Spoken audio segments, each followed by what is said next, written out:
In this unit, I'm going to talk about designing using game elements. Now that you've oriented yourself to think like a game designer, how do you practically take things out of games and apply them to business practices? As I mentioned in the introductory unit, game elements are your toolbox for gamification. So think about it. If you're trying to build a house, you wouldn't go out to the hardware store and ask to buy a house gun that somehow shot out completely formed houses.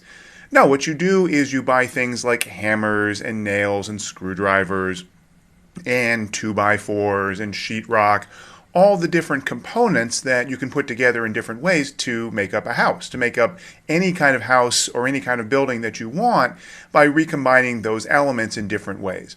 So that's what we mean when we talk about game elements. They are regular patterns.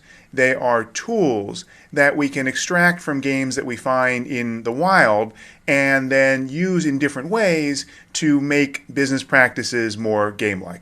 So you'll recall I gave the example earlier on of Empires and Allies, the Zynga game, where I showed you the game and then showed you some of the different kinds of elements, things like the points and the quests and the levels and so forth.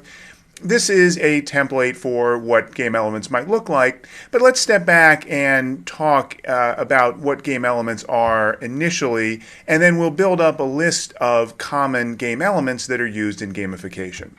So let me draw for you here something that will probably be familiar to most of you.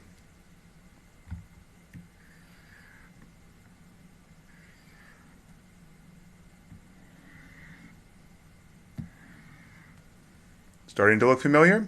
How about this?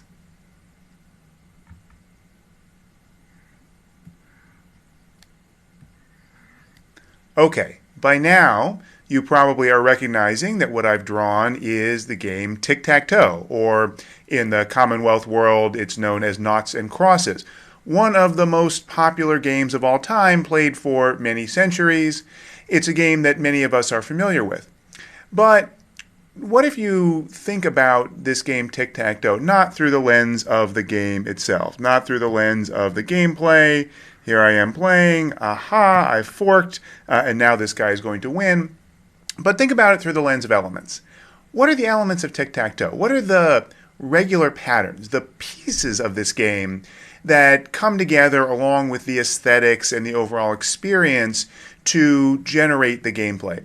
Stop and see if you can think about some of the different elements that make up the game that we call tic-tac-toe. There's no one universal list, but you can probably come up with some of them that are fairly easy to spot. Here's a list of elements in tic-tac-toe that I made. There is, of course, the game board, that pattern of lines that create 9 spots that you can play in.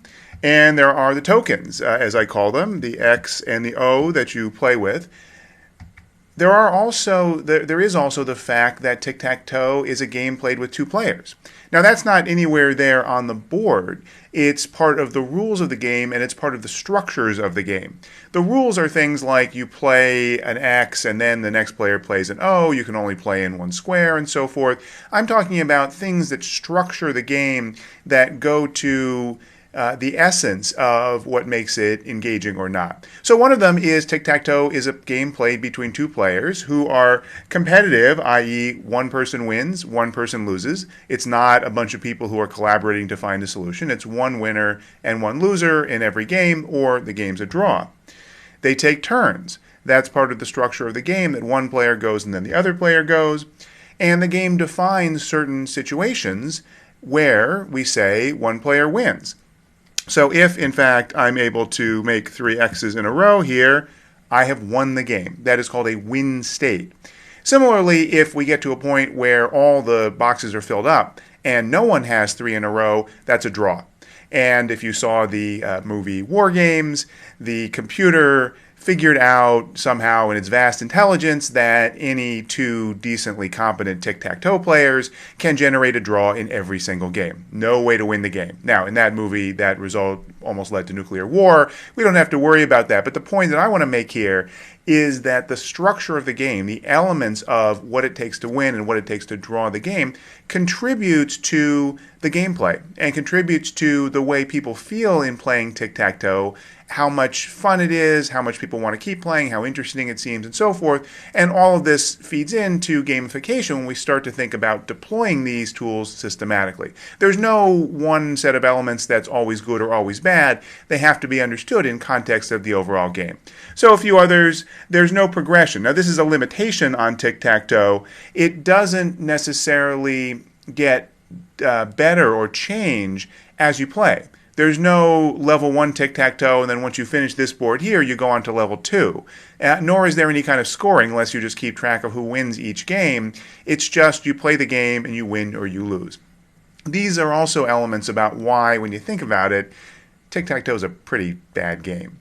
Incredibly popular for centuries of human history, and yet a game that is so simplistic and so easy to draw that it's not going to hold any adult's interest for very long. And again, you can see that from the elements that are there and some of the elements that are missing.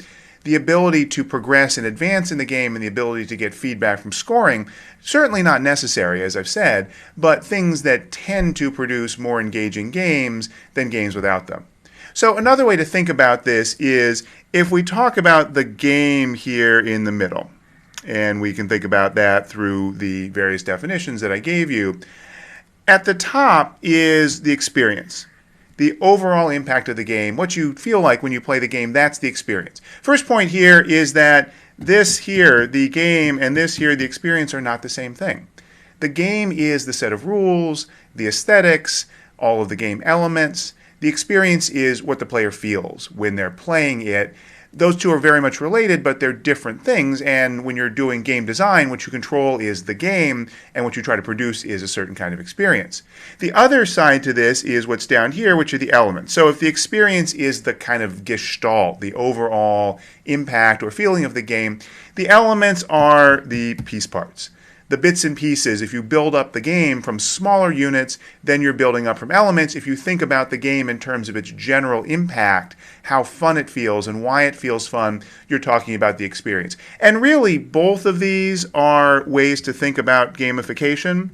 We're going to focus mostly on going up from the elements, but gamification is also about, again, thinking like a game designer and trying to understand how overall experiences that we can understand from games can be put into non-game context using things like elements, but also using other kinds of techniques.